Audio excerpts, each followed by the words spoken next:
Eunice, what's on your mind?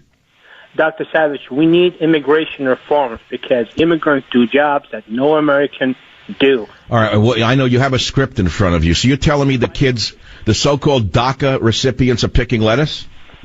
These DACA recipients are children of people who are picking letters, okay? So they're important that they stay in here. You go out and eat a lot. Well, how old, excuse me, sir, I know you're very emotional about this. We all are. How old do you think these so-called DACA people are? They're different ages. They came on young. They may be 30s, maybe 25. Right. So why do we always hear that they're young people when some of them are in their late 20s and 30s? That's a misnomer to begin with. Number two, they've all had a free ride here. They're not citizens. Why should they get away with free education, free medication, free legal services when we have American poor who don't get these benefits, Eunice? Because their parents have contributed to America, and they are contributing to America. They're in the military. That's an interesting... How many are in the military? How many DACA recipients are in the military? The last number, 13%. 13%. Wrong. It was 900 of them. 900, not 13%. You're reading something from a false piece of information. It was not 13% of them. It was 900 of them, according to the most recent survey ever served in the military. They're in Iraq. They're in Afghanistan. But you're going on with a script. I said there are only 900 of them known to have served in the military. Stop putting out propaganda on my show. If you want to have a rational discussion, don't distort it with lies.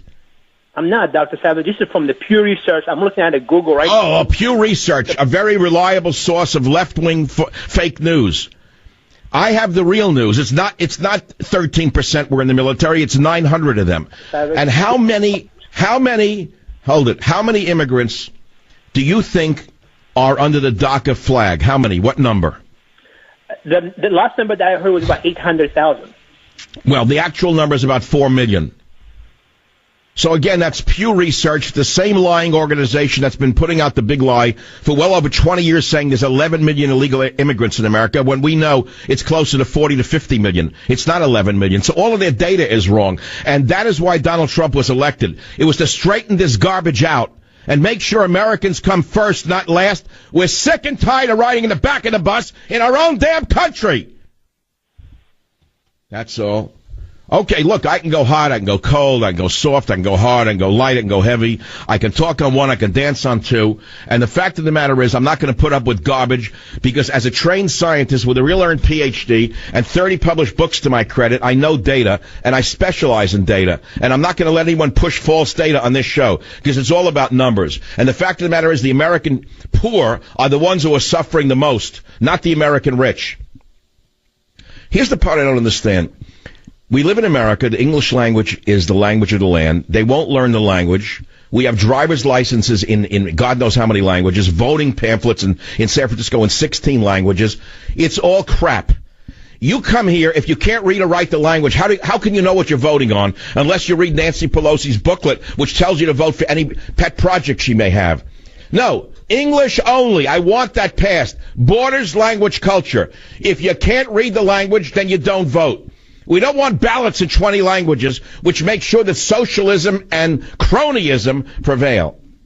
English only is so important. It's the glue of a nation.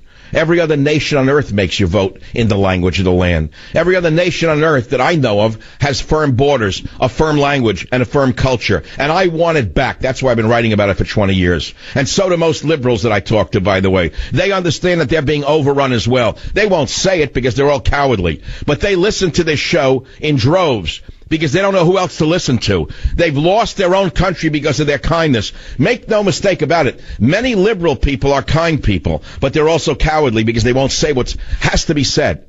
And all of us have to start speaking out and say, America first. Make America first. American jobs first, not last. Okay, so that's what we're talking about.